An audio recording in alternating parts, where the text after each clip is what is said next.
Welcome to the Weight Loss Podcast, where we offer solutions to the obstacles you face when it comes to achieving your health and fitness goals. As a married couple who's lost a combined weight of 100 kilograms and 11 clothes sizes, our raw, real, and relatable stories will show you the path you must walk to achieve and, more importantly, maintain the results you know you can reach. Because we know it works. So get ready to share the success and show the results with your hosts, Matt and Courtney. Hello and welcome to the Weight Loss Podcast. The video Weight Loss Podcast. We can't see you, but you could see us, which is new for us. Yeah, so this may be good news, may also be bad news. You can now watch us. Sorry. Yeah. So we're here for the 2024 edition of the Christmas Weight Loss Survival Kit. And, you know, to suit the occasion, here we are in our Christmas jammies. Matching jammies, 'cause that's just how we roll. It is December, so it works. Yeah, so the idea here is we're here to help you get through the coming period of time when people tend to lose their minds the most. Christmas and then eventually New Year's, yeah? Yes.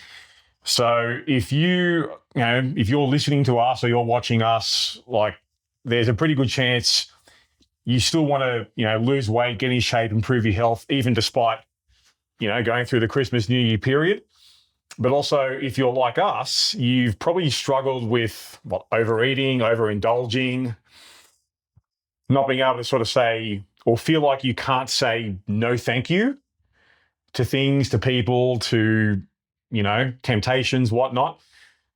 And you tend to come out the other side of New Year's with pants that might be a little bit too tight for your liking.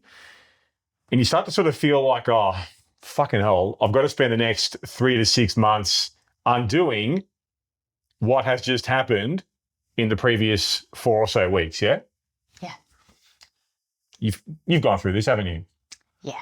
Yeah? I think we all have. Yep, okay.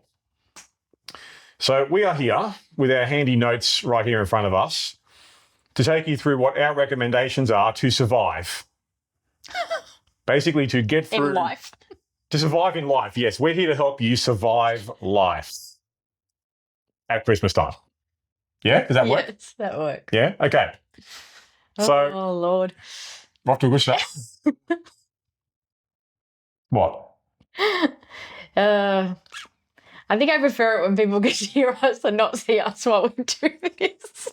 One of the benefits of video, or actually, no, one of the benefits of audio only is that we can fuck up and we can do dumb shit and you didn't know about it. God damn it. Now, there's no hiding for us. Like, this is like a form of accountability. And now we have these little microphones here rather than like a microphone in front of us. So we used to do for our the big fat mics. non-video podcasts.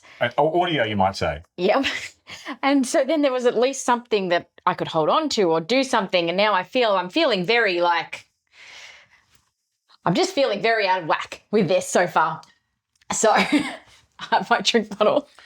We have Courtney's comfort bottle here with her. So that's okay. We're going to roll with it. It's fine. I just feel like I'm fidgeting already. Just chill out, bro. Just be cool. I'm so much better at audio. This is good practice for us. So you know what? Let's just get into this. Sorry. Back to the list. Enough about me. Let's get good through practice. Let's do it. So what's the first thing you want to talk about in terms of surviving Christmas and New Year's? What would you say here? What is the first thing on the list? Jump in, man. What do we got? The first thing on the list is worry about what you eat between New Year's and Christmas more than Christmas and New Year's. So that's a long way of saying worry about what you're doing throughout the entirety of the year, not between 1 week. Not for 1 week. Do you know? I think I made that harder. Yeah, so you think about it, the Christmas New Year period is this really short period of time. I am more concerned about what I'm doing for the rest of the year. So it's like, hey, you've got a small period of time here in your life. Hopefully you're with friends, hopefully you're with family and loved ones and whatnot, having some, well-earned downtime. Yeah, hopefully. Don't be a psycho. Don't be a dick to yourself. Like, just have a good time. Have a good time. And the thing is, I know, I'll speak personally here. If I've been, and I know, honestly with myself, being honest, if I've been consistent through the year, what's 1 week going to do? Really, in the big picture, what's 1 week going to do? Tell me. It's the mind over matter thing, I think. I think we can all convince ourselves that we can convince ourselves of pretty much anything. And the last thing, the reason I think that this one is so big on our list is because the last thing you want to do is cause yourself more emotional distress by really beating yourself up about things. And that will force you to go backwards more, I think, than if you just give yourself a little bit of grace during this time. I mean, often you're not preparing food. You're going to places where you're not preparing food, or, you know, You're not in control of the situation. but there's also a lot of traditions. There's a lot of cultural traditions around this time of year, Family tradition. whether it be Christmas or something else that you usually celebrate around this time. And with those traditions often come traditional foods that you really only get the chance to eat around this time of year. And so it's okay to give yourself a little bit of grace to enjoy those things and to not feel left out in those traditions. But the biggest point is that if you start beating yourself up about this, it will spiral. Probably a lot more comforting to say it the way you just did than me saying don't be a psycho or don't be a dick. Yeah, I just think it's the loop of self-criticism that we can get into really easily, I think. And then that just it can just really throw you off track because it's so easy to keep going and keep beating yourself up, and you might not necessarily your clothes might not necessarily fit differently, but you'll convince yourself that they are. Oh, you start manifesting things. You start getting a little bit puffy just because you're retaining fluid, or, whatever it might be. Down here, in Australia, it's hot at Christmas. So, you might feel a little bit puffier, you're hot, and, you're eating foods that you don't necessarily normally eat. And so then that'll convince your mind that you've gained weight, and it can just be a never-ending loop, as I said. And it can spiral. We can convince ourselves of pretty much anything. So it's really important to go in there with the knowledge that you're going to give yourself grace and make sure you've got a sort of a mental plan to go in to Christmas for yourself, because if you don't have a plan and you don't know you're going to give yourself this sort of grace, I feel like, it can spiral really easily. Yeah, and ultimately as well, use one of your favourite words, perspective. Yeah. Step back and look at the big picture. What's 1 week? Or even for some people, it might be 1 day. Like for me, I don't go off the rails or go completely off plan for the entire week. I'm going to have a couple of indulgences on Christmas Day, and then it's just back to normal. On literally the day after, So pick your spots, enjoy them, but also understand that in the big picture, what's a day, what's a week in the entirety of the year and the entirety of your life. Have a good time. So moving on from there, the next sort of tip we want to give here to get through this period of time, just with every event that you've got or everything you've got coming up, be Christmas parties, family gatherings, whatever it might be, plan in advance, set your boundaries, and also really sort of ask yourself, what's my intent with this? Am I going to this Christmas party just to get wasted? I mean, if you're listening to us or watching us maybe, the answer to that's probably not. However, that's not to say you can't enjoy a couple of drinks here and there, hey, live your life. But overall, with what you're going to do, plan things as best as you can. And above all else, I would say set your boundaries. And that's what I said before about myself on Christmas Day. I'm going to set my boundaries. I'm going to enjoy myself within those boundaries because we're having some nice time away with family, and I'm going to have a couple of tasty treats, and then just do what I usually do.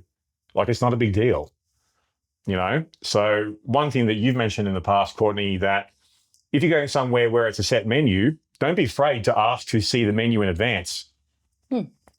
If you can, if you're in control of things to a certain extent, choose options with the most amount of vegetables or a quality protein source. Be informed as much as you can. Like, we got a bunch of Christmas parties coming up. Yes, we do. You know, I'd also like to know what I'm walking into as best as I can, but also understanding that sometimes, you know what? Shit happens. It's life. Just fucking roll with it, man. Do the best you can. Well, it's usually just one meal. Remember how many meals you're going to have throughout that day. And it's usually just one meal, maybe 2 meals. You know, maybe Christmas Day itself, you have a tradition where it's like food nonstop all day, or you've got multiple places to go to. I mean, we're lucky generally we only have one house to go to, but you know, there's a lot of people that have a lot of different houses to visit on that one day. So you're eating constantly throughout that day. I understand that. But for most of us, you know, it's just one meal, a couple of meals.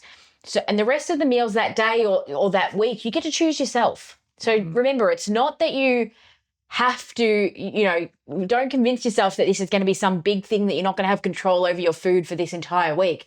You have a lot of control over it, and there's just going to be some exceptions to some meals, which is fine. I think you file that under what, the shit happens category? Yeah. Sometimes shit happens and you just do the best you can, man. Just roll on. All right.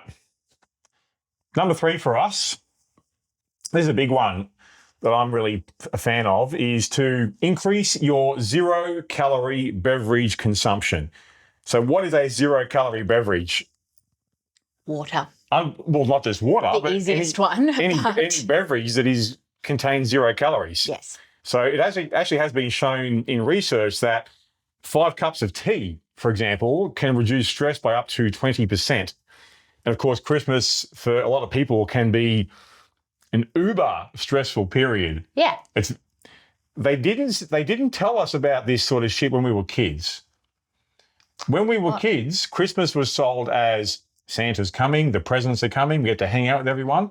Then when you're an adult, you got a plan, you got a host. You got to buy the presents. You've got to hang out with those family members you may not actually like hanging out with too much. Yeah.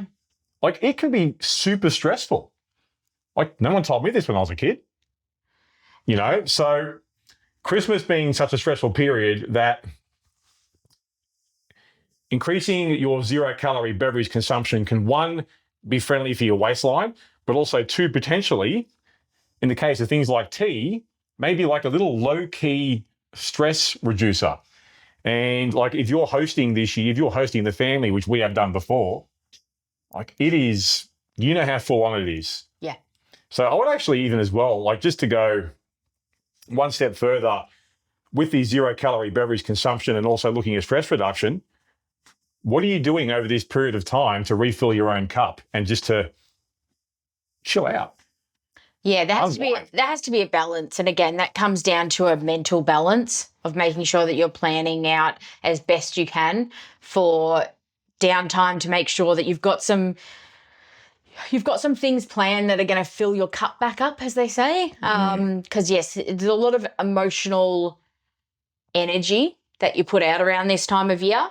For other people, you know, not just for yourself. And so you've got to make sure that you are able to replenish that emotional energy for yourself as well. Big time. So number 4 here, tip number 4, it's really hard to eat. It's hard to overeat, when you are full. So if you're sort of worried about the food that is available or might be available at some sort of function or gathering or party that you're going to, don't be afraid to eat before you leave the house. This is a low-key, awesome strategy that I actually implement myself, because often it's easier to think about food and think about eating just because we've put ourselves in a position when, well, hey, I'm hungry. So if we're hungry, rule of proximity comes in and we might be stressed or nervous for whatever reason. Anything that's in front of us is like going down the hatch, yeah? Yeah, I think that this one's also a really good one if you, as we said earlier, if you can sort of get a feel or know sort of what foods are going to be available for you at a Christmas party or gathering. But this one's really good as well for those people who don't know. You know, you might be walking in blind, or you just may have no idea what's going to be there and available for you. Yeah, this one's a really good one, especially if you're someone like me who have some dietary requirements that you go by. Yeah, just make sure that I would always have something to eat before I left if I wasn't sure if there was going to be anything there substantial that I knew I could eat. Just out of interest, can you also just elaborate what are your dietary requirements? Because this affects a lot of people. Yeah, so for me, I'm not allergic to gluten, so I don't have celiac disease. I think anybody with celiac disease would automatically know. Anyone with an allergy, I think, is like pre-programmed for a long time ago to be all over this. But for me, it's more of a intolerance that I've had over the last quite a number of years now. So I have got really good at it. You're like, what, 7, 8 years now? Yeah, but I avoid gluten and dairy are probably the two biggest ones. And I do avoid garlic and onion as well where possible, like especially within my own cooking. So I don't cook with garlic or onion. And I avoid gluten and dairy as well.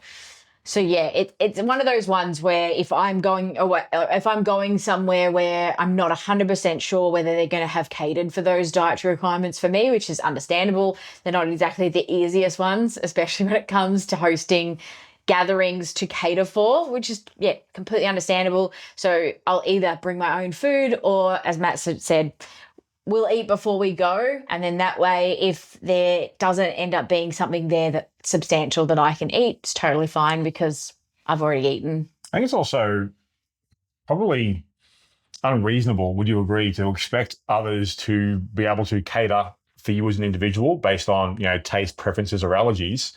I prefer to tell me what you think with this. I prefer to be as informed as I can about, where am I going, what's on offer, what's available, so I can then make the best decisions I can ahead of time. I personally am not a fan of flying blind into things. I don't like flying blind. I don't necessarily think it's unreasonable, depending on the situation. Okay. But yeah, it's very case dependent. It's hard to know. I would think it's unreasonable if. Yeah, it's very case dependent. I won't get sidetracked by going into that, but I do think it's a great idea to be as prepared as you can, but also don't be afraid to have a little bite to eat. Doesn't have to be a full meal, but just have a little bite to eat before you go. And as Matt said, it just stops you potentially having those stress eating responses or there being something there that you can't eat.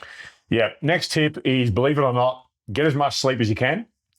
So obviously, as you know, you've been around long enough and we know Christmas is a mega busy time of the year. Feels like we're just running around chasing our own tails. Yeah. So, ensuring our bodies get enough adequate rest to keep up with the demands that are placed upon it. I mean, even outside of the Christmas period, like getting more sleep and prioritizing sleep is like a universal tip that we give to anyone. But at this time of year, it can make a big difference because, sleep is a big factor in the body's natural restorative processes. Restorative. I've come prepared today. So, including regulating the hormones, which can have a very powerful effect on your mood, your energy, your concentration, all sort of things that we can often rely on at this time of year. So I think we can both agree, Courtney, getting a little bit more sleep ain't going to hurt. No, if you can, definitely get a little bit more sleep. Now, the next tip is one that... or coffee. The next tip is one that Courtney is a big fan of, is say you're going out Christmas shopping, and we know how much of a madhouse these bloody shopping centres can be at Christmas time. Don't be afraid to make it a little bit more challenging on yourself and park away as far away as possible. And don't be afraid to hot foot it. So this is like a nice... an easy one. And honestly, can I just say, deflect for a second here. It angers me so much when people do this all year at the gym.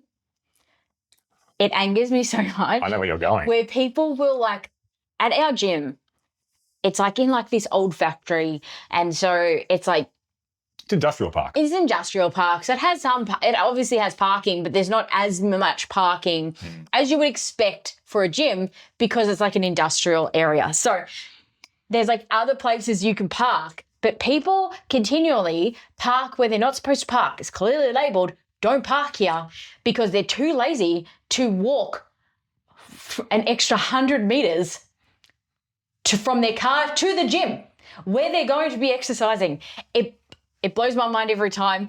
And I don't know why it just sticks with me, but it really sticks with me. But same theory goes for Christmas shopping or shopping in general. It's just incidental movement, really. It's an easy way to sort of get your steps up. Yeah. Incidental movement's the perfect way to put it.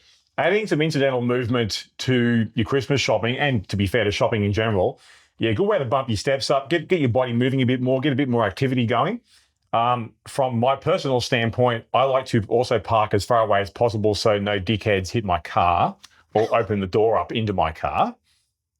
Yes, correct. Also, we're going to say something? I was just going to say, I was actually talking to a client about this, an elderly client about this at the the physio that I work at a few weeks ago. We were talking about this, and she said to me that when she was younger and she had a young family, this was like obviously decades ago, but she couldn't afford to go to the gym, and she needed to go to the gym for her health. She had a lot of back problems even back then, and she had a young family and they were on a single income and she couldn't afford to go to the gym. So she started parking further away everywhere she went, and she would carry her groceries to the back of the car park, and she would do that everywhere she went. And to this day, she still has told me that she parks as far away as she can and she walks to the wherever it is that she's going. And I just thought, we had this big chat because I told her about my pet peeve about the gym and people parking in the wrong spots. And so to this day, she still does that. So amazing incidental movement that you don't even think about. And once for her, once it became a habit, she does it to this day. She was probably in her 70s when I was having a chat with her a couple of weeks ago about this. So to this day, she still does it. We'll also say with that, when you're in these sort of, locations and whatnot, take the stairs where you can, or if you're going up the escalators, walk them. Just anything to get you moving more. You'd be surprised at how effective it can be for your body, but also peace of mind knowing, hey, I'm still moving around. This time of year. Like, it sounds like such a small little thing, but you know what? These small little things do add up over time. And obviously when it comes to, getting a bit more steps in over this time of year, make sure you got a good pair of shoes to walk in. Can make all the difference. All right. Next tip, Courtney. This is massive. Get back on track straight away. Pretty self-explanatory, but again, it will stop. We need to be careful that we're not reprogramming the habits that we've tried to already reprogram. We're not allowing those to filter back in. We also don't want our mindset, as we spoke about earlier, spiraling on us as well. So, as we say, do all of these things and eat and be a little bit what's the word I'm looking for? Give yourself a bit of grace during this time, but also make sure you're planning to get back on track and you've got a plan of when you're going back to the gym. If you're, say, potentially taking that week off weight training or something like that, just make sure you have it as a plan. You've got it set in stone. Okay, my next meal prep is going to be on this day, or, my next weight training day is going to be on this date. So it just holds yourself accountable and you've got a plan to go back into it. The last thing you want to do is wing it for that week and then just continue to wing it after that. It's really easy to get sucked into that mindset. Yeah, I tend to find the issue isn't that someone has a good time with friends and family over the Christmas period. The issue is when the Christmas period becomes all of January and then melts into February, and we then start to catastrophize what is honestly not a big fucking deal. Yeah. Like, this is where I go to the start of the episode. Don't be a psycho, don't be a dick. Like, just get back on track as soon as you can. The sooner you're back on track, the sooner you're feeling better. And let's be clear about this. You are always the next decision away from being back on track. It is literally that simple. It is the next thing you eat, or going for a walk, or hitting the gym. Like, you're one decision away from being back on track. Yeah, but I would just plan it. So for me, we're going away just before Christmas to the beach. Not that we're looking forward to it or anything. With my family, and we'll be away for a couple of days. So can't wait. I won't be weight training for a couple of days because I'm not going to weight train while I'm there.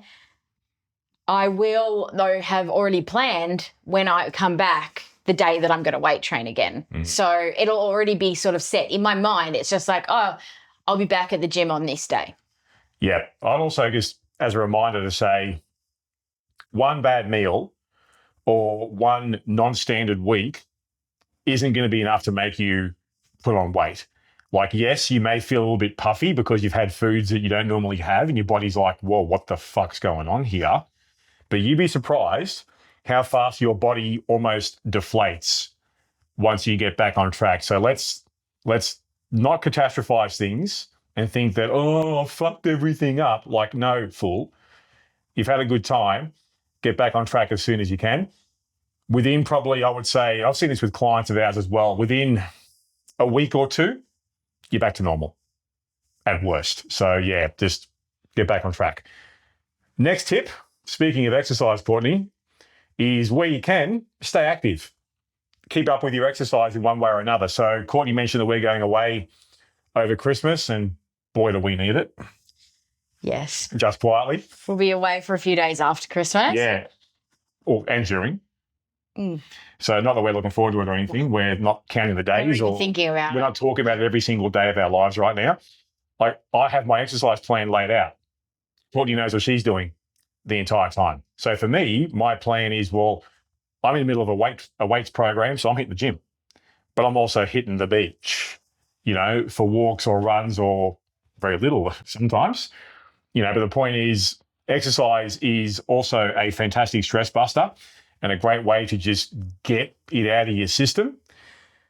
And for this time of year, that could be very beneficial for a lot of people. So I would recommend, don't stop and do nothing as much as you can. Just try and keep a habit going of some kind.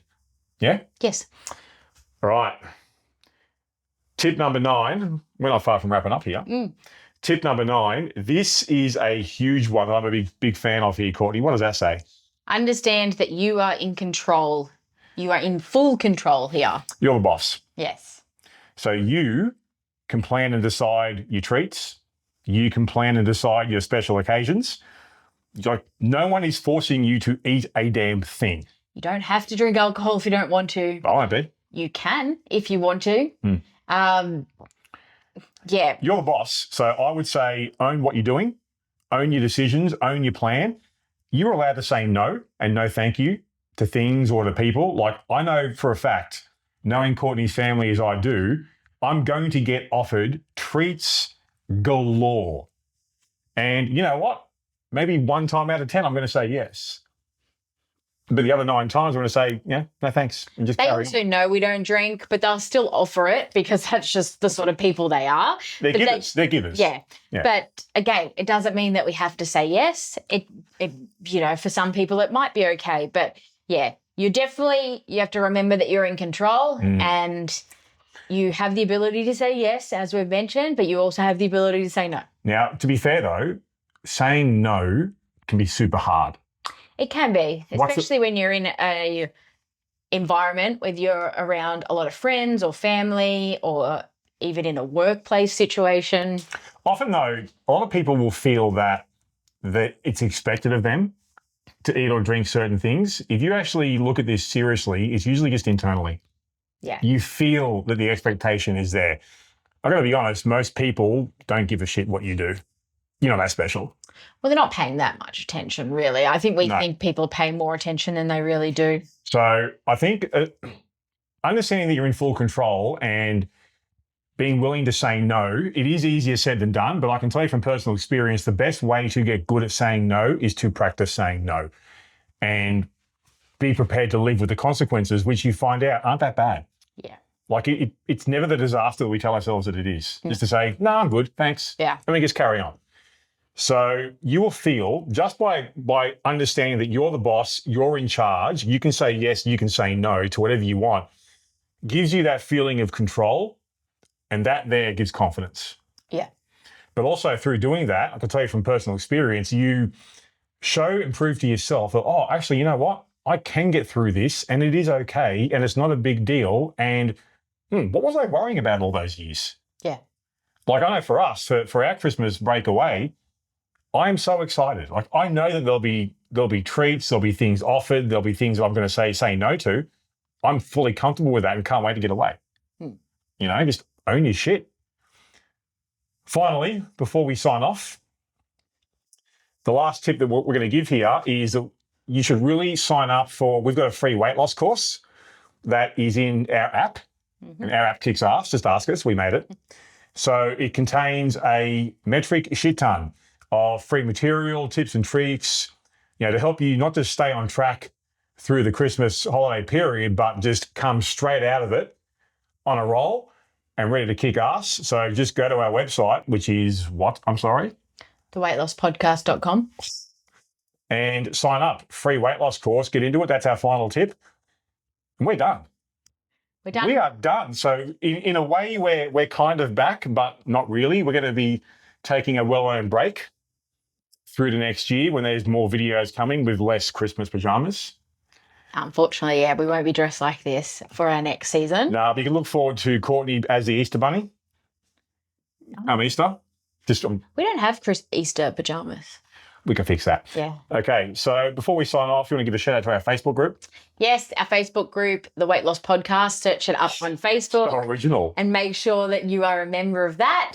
Yeah, if you're not, I have to say I'm questioning your life choices right now. Come and hang out with us and other like-minded fans of the show. So with that, we're going to sign off. We'll sign off. Merry Christmas. Yeah, I hope these tips help you. Enjoy your holiday period, however you celebrate, and be safe. We will see you early next year for our next season. What season is that going to be? 12? 12. We will see you for season 12 in 2025. Love you. Merry Christmas. Stay safe. Bye. Bye for now. Are you ready to share your success? Head over to our website for full access to our show notes, resources based on today's topic, and links to our Facebook group so you can share your story with our hosts and many others out there who are looking to achieve and maintain their health and fitness goals. You can find all that and more exclusively at theweightlosspodcast.com.